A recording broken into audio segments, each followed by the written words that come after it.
झरिया पुनर्वास योजना में धीमी गति को देखते हुए पीएम के निर्देश पर उच्च स्तरीय समिति अग्नि प्रभावित क्षेत्रों में रह रहे और सुरक्षित जगहों पर विस्थापित किए गए लोगों की जमीनी हकीकत को जानने के लिए झरिया पहुंची हुई है। धनबाद पहुंची खासतौर से इस दौरान समिति के सदस्यों को लोगों के ज्वलंत सवालों का सामना करना पड़ा, जिसे सुनने के बाद राष्ट्रीय आपदा प्रबंधन प्राधिकार के सदस्यों ने समस्याओं को दूर करने की बातें कही।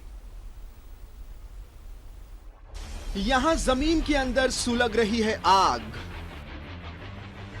आग की आंच में झुलस रही जिंदगी, जीवन दांव पर लगाकर रह रहे लोग। झरिया पुनर्वास योजना को गति देने की कोशिश, पीएमओ के निर्देश पर गठित टीम का दौरा। कोयला मंत्रालय की टीम ने अग्नि और भूधसान प्रभावित क्षेत्रों का किया दौरा। बेलगड़िया और दूसरे प्रभावित क्षेत्रों के लोगों की जानी समस्या, पुनर्वास स्थल नहीं जाने की जानी वजह। कमेटी केंद्र सरकार को सौंपेगी अपनी रिपोर्ट, रिपोर्ट के आधार पर बनेगी आगे की रणनीति। पीएमओ की 9 सदस्यीय टीम के 6 सदस्यों ने 1 दिवसीय दौरे पर बेलगड़िया, झरिया, हलकुसा, लोयाबाद, गोधर क्षेत्र का दौरा किया है। इस दौरान टीम ने भूधसान और अग्नि प्रभावित इलाकों की स्थिति की जानकारी ली। वहीं बेलगड़िया में फेज 3 में रह रहे लोगों की समस्याएं सुनी। समिति ने यह जानने का प्रयास किया कि भूधसान और अग्नि प्रभावित क्षेत्र के निवासी क्यों अपना जीवन दांव पर लगाकर वहां रह रहे हैं। समिति ने उनकी एक एक बातों को बड़े ही गौर से सुना और उसका जल्द समाधान कर देने का आश्वासन भी दिया।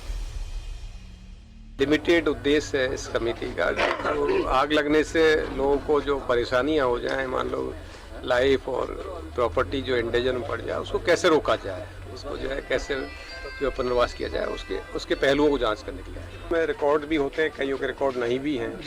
काफ़ी लोग जैसे अभी हम बताए 80% लोग तो ऐसे हैं जिनके पास कोई रिकॉर्ड नहीं है, बाहर से मजदूरी करने के लिए आए थे। तो ये तो एक नीतिगत निर्णय है जो सरकार को लेना है कि किसको किस तरह पुनर्वासित किया जाए, और वो सरकार के विचार ही है। मोहरी बांध के अग्नि प्रभावित क्षेत्रों का भी टीम ने जायजा लिया। इसके बाद लोयाबाद अग्नि प्रभावित क्षेत्रों में रह रहे लोगों का हाल जाना। केंदुआ के अलकुशा माइंस होते हुए बास जोड़ और गोधर भी जाकर स्थिति से रूबरू हुई। तो तैयार है, जैसे उन्होंने घर भी बनाया है, सब कुछ बनाया है। कुछ जगह पे है कि वहाँ पर मान लो उसको प्रत्यक्ष अप्रत्यक्ष रूप से रोजगार मिल रहा है। वो आदमी जब तक उसको उस तरह का रोजगार वहाँ पे नहीं मिल जाता, जब तक वो जाने के लिए, जैसा सभी ने बताया, वो तैयार है। उस दिशा में सरकार कुछ प्रयास करेगी कि उस तरह के रोजगार जो कम से कम बच्चों की एजुकेशन हो जाए, स्वास्थ्य की व्यवस्था हो जाए, और उसको जो है रोजी रोटी पेट भरने के लिए, कुछ कमाने के लिए कुछ साधन हो। ये विषय है जो लोगों ने बताया, जो मुझे समझ में आता है। उन्होंने कहा कि अग्नि प्रभावित क्षेत्रों में रह रहे लोगों का एक डेटा तैयार किया गया है, जिसमें सरकार नीतिगत निर्णय लेगी कि किसे किस तरह से पुनर्वास करना है, और सरकार इसका फैसला बहुत जल्द लेगी।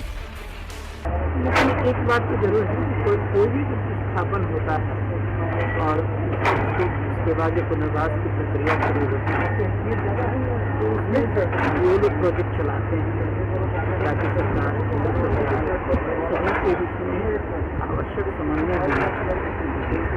बिना समन्वय के पुनर्वास सफल नहीं हो पाता। हमारी टीम केंद्र सरकार को अपनी जांच रिपोर्ट सौंपेगी। आग को कैसे खत्म किया जाए और उसमें जल रही प्रॉपर्टी को कैसे बचाया जाए, यह सरकार की पहली प्राथमिकता होगी। जरूरत है कि जल्द से जल्द अग्नि प्रभावित क्षेत्रों में रह रहे लोगों को पुनर्वासित किया जाए। न्यूज़ 11 भारत के लिए धनबाद से सहयोगी विकास और बासुकीनाथ के साथ अरुण बनवाल की रिपोर्ट।